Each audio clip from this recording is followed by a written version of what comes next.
Imagine waking up one morning in your quiet town, only to find smoke rising from the cracks in your front yard. The ground feels warm beneath your feet. The air smells like something's burning, but you see no flames. No fire trucks, no warnings. Just silence and heat. In the town of Centralia, Pennsylvania, this wasn't a scene from a movie. It was real life. What began as a simple fire in 1962 would soon turn into something far stranger than anyone imagined. Beneath the town, something was happening, something no one could fully see or control. Strange sounds echoed under the streets. Smoke rose from places it shouldn't. Roads twisted, the earth trembled, and families began to disappear.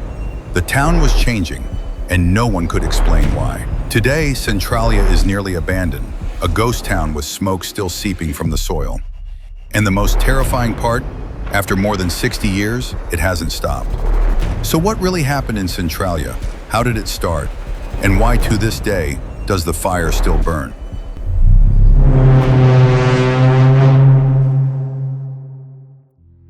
In 1962, the small town of Centralia, located in northeastern Pennsylvania, looked completely normal. A quiet community of about 2,000 people nestled in a peaceful valley surrounded by forests and hills. But beneath this town lay a vast network of old coal mines.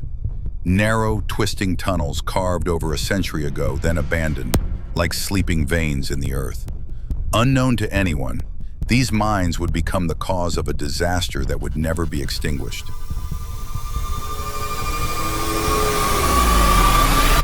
It all began when a small fire was lit in a trash dump near the cemetery, a routine procedure for waste disposal. But beneath the dump, there was an opening leading to an abandoned coal mine.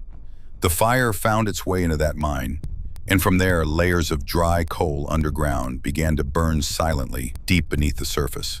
Months passed, with no one noticing. But by late 1963, residents began smelling something strange, the scent of smoke, but no visible flames. Smoke rising from cracks in sidewalks, gardens, and even basements. The ground became unusually warm. Small fissures appeared in the streets.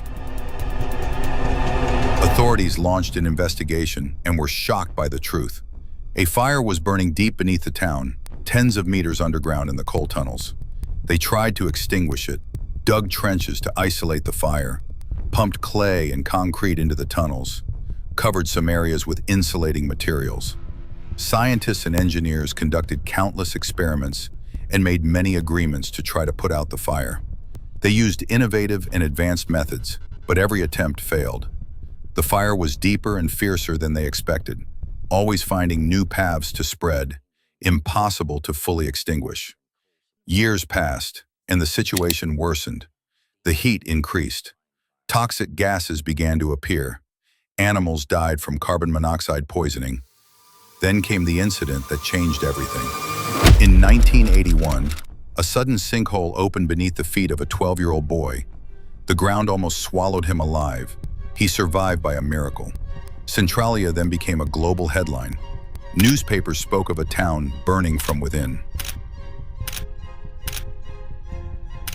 Everyone realized this disaster could not be stopped. In 1984, the U.S. government launched a program to evacuate the town. Residents were compensated and buildings were demolished. Roads were closed and postal codes were canceled.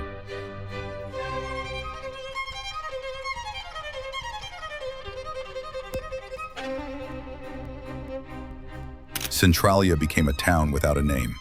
Today, fewer than 10 people still live there, refusing to leave despite the smoke still rising beneath their feet. Scientists say the fire may continue burning for another 100 years or more. Centralia is no longer just an abandoned town, but a constant warning that the deadliest disasters can begin with a tiny spark that no one notices.